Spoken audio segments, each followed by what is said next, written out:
Hey everyone, Wooden Railway Edward here. I know it's a bit silly in 2025, start of 2026, to still be talking about trains that were released almost 4 years ago now from the 2022 Thomas Wooden Railway revival, but I think that a collection isn't built in a day, and I have had a lot of fun with my slow-paced journey of getting all of the engines that I want to complete my collection of this short-lived range.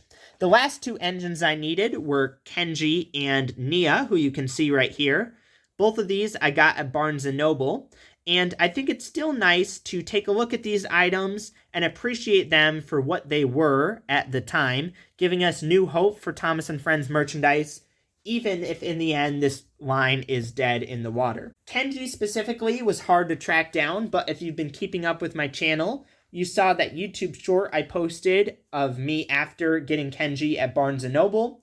Funnily enough, his barcode didn't even work. They had to call the manager and put in the PIN number because I guess Mattel discontinued him as a product with his barcode.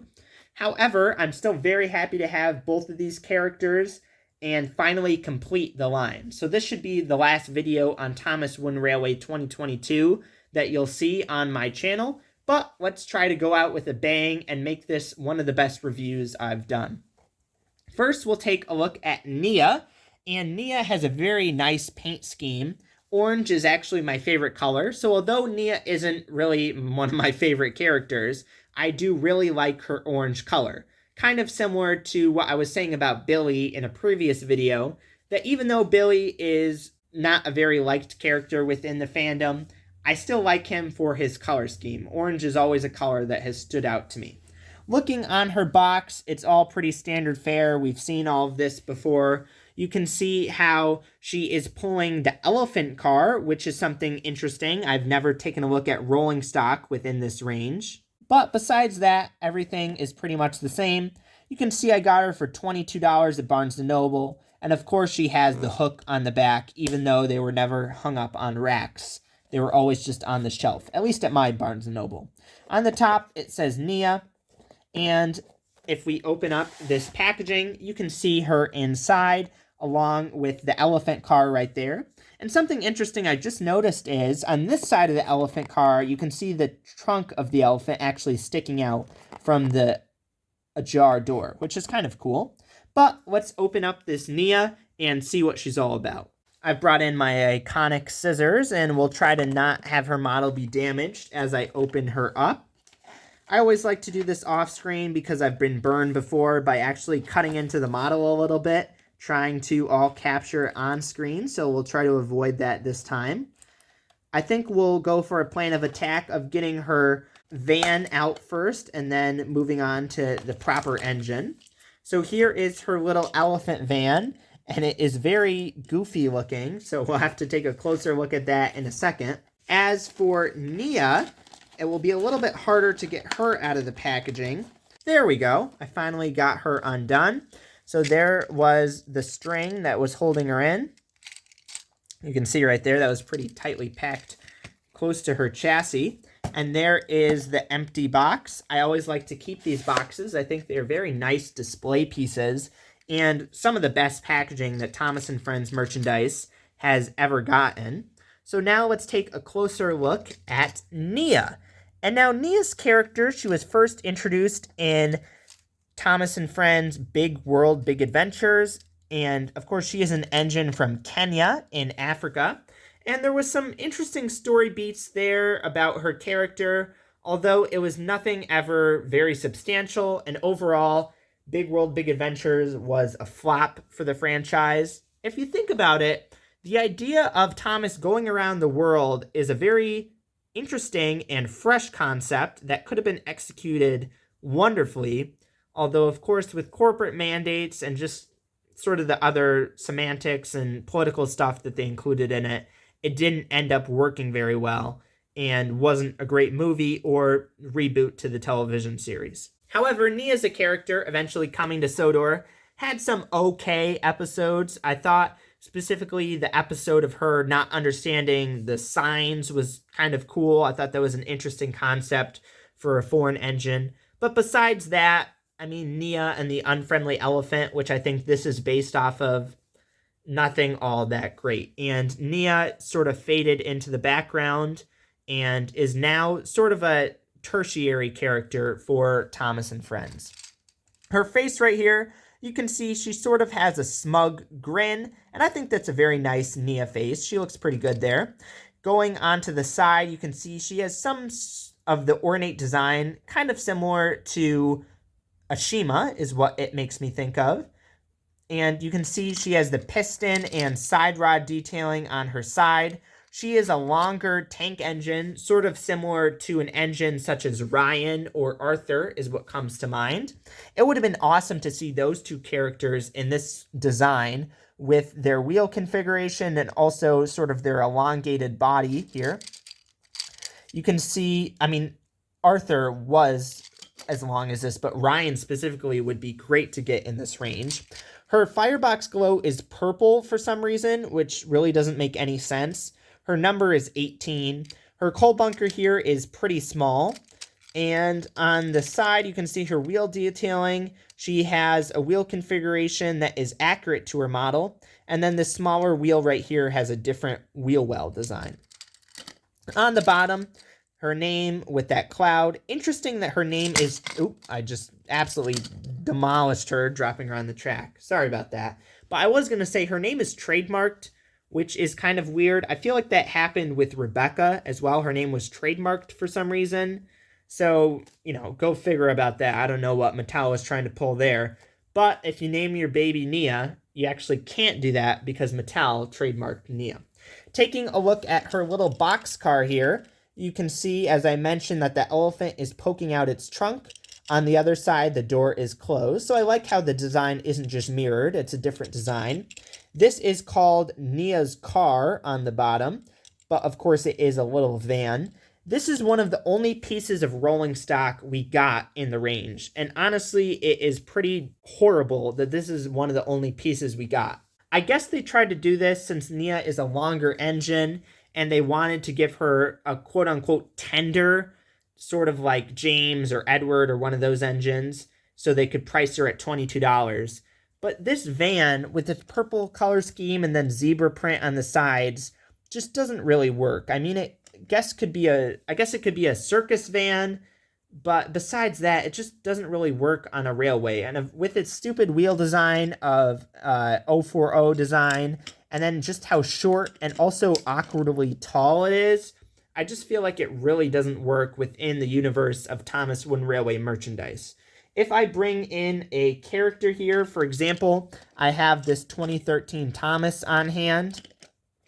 You can see that Thomas just looks really awkward pulling that very, very tall van. You can see actually how tall it is compared to the Thomas. So overall, I'm not the biggest fan of this van. However, Nia, I think for what it's worth, is a very nicely and ornately detailed engine, and I'm very happy to have her in my collection. Her model is leagues above the Thomas Wood version of Nia, so I am very happy to have this model, and I think we'll move on to Kenji, who should be also a very interesting model to take a look at. Kenji also had a lot of potential for Thomas and Friends, and I think unlike Nia, some of his potential was actually opened up. I specifically like how him and Hiro became friends and eventually left together. I thought that was a really mature storyline, actually, for Big World, Big Adventures. And Kenji here, obviously, is a bullet train design from the 1960s in Japan. I specifically believe he was built in 1964. So he still works within the universe of Thomas and Friends, particularly the TV series canon. And I think overall he is a great addition to the world of Thomas and Friends. His Thomas Wooden Railway model, however, I have some gripes with it. So let's take a look at it. One thing I will say is it's great to have another original character in Thomas Wooden Railway. Of course, getting Thomas and Percy and Rosie and Diesel is all great, but I already have multiple versions of those characters in Thomas Wooden Railway. So to get a completely brand new character is always a treat. On the top here, it says Kenji in a couple different languages as well. And I did mention in that YouTube short, but his box is somewhat damaged here. And actually, it goes out so far that his you can actually see the sort of method for keeping this guy in the packaging, which is actually really interesting. You can see that it's sort of a catcher right here on how the box is sort of bent in, so it stops him from coming completely out of the packaging. So I thought, honestly, that would be a more complex design, but to see how ingenuitive that is to keep the sort of protection right there is actually pretty cool. On the back, there's nothing interesting. It says $22. Once again, it has that hook. So let's open this guy up and take a look at Kenji. You can see in the sleeve right there, he was the only one left, so I couldn't really pick him out for anything like the best printing quality or if there's any marks on his face or anything. So let's hope that he is all in good condition. And finally, I got Kenji out of his packaging. It was really a struggle to try to get him out here. And actually, maybe I spoke too soon to pry him out from the clutches of the string. There we go. There's the box. I'll set it in the background.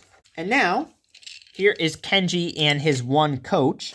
So you can see Kenji here is a streamlined bullet train design for an engine. And he is something, as I said, very unique for Thomas & Friends as a brand. And I'm very happy to have an engine like Kenji in the world of Thomas & Friends, as I think he brings a unique flair, especially when he was on the island of Sodor. So let's first take a look at the main body of Kenji. You can see that his face there looks a lot like the Kenji face. I think that looks pretty good. He has sort of this purple skirt around his model that kind of dips down into a sort of a cutout for his magnet there. It looks like he almost has a mole or a beauty mark on the side of his face, but I think that's just an unintentional part of the printing.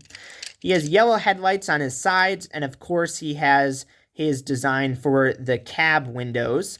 It's kind of weird how it is like sort of reminds me of a cartoon effect, like a wow effect, with sort of the bright streaks of white right there. Not really sure what that's meant to be.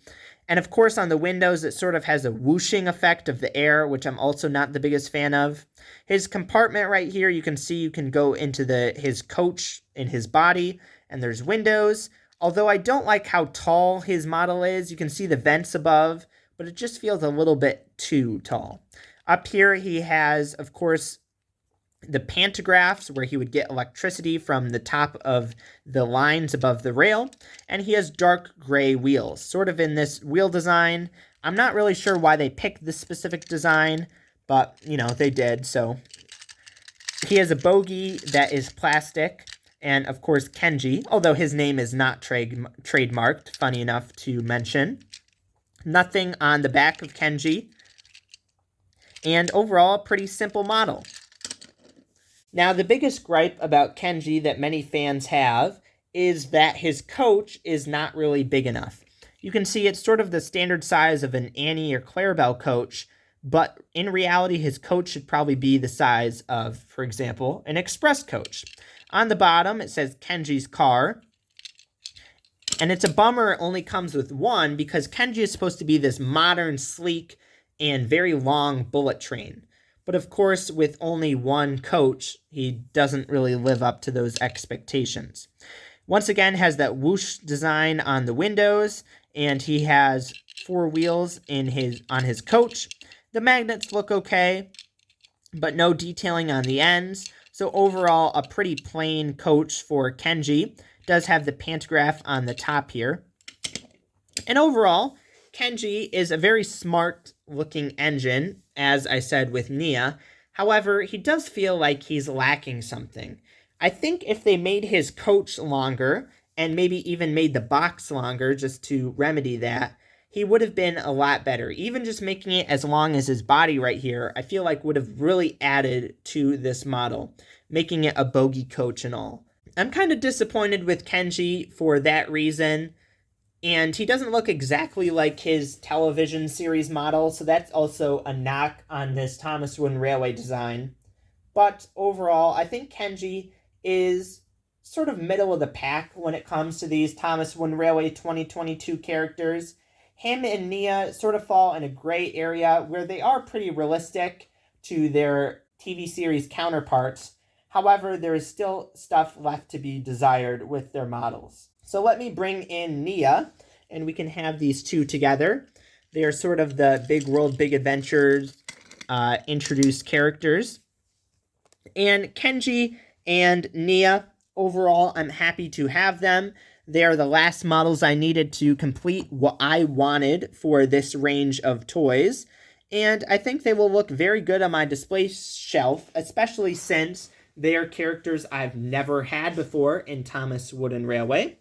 I thank you so much for watching this series of videos on this Thomas Wooden Railway 2022 revival. It has been years in the making and even longer since this range released. And I know users like Max Monty 1516 released videos of all of these engines years and years ago. But I'm finally happy to have finished this set of videos, and I'm very happy with the time I took to make them and the journey I took to purchase all of these items. I think in the future I'd like to make a video recapping this range and ranking the models to see which I think is the best and worst, and maybe I could get some community involvement within that video as well through a community poll or something like that. However, I think that's enough said for this outro. I'm Wooden Railway Edward. I thank you for watching this video, and stay tuned for more unboxings and flea market finds videos in the future, in addition to some other cool content. I will see you in the next video. Have a great day.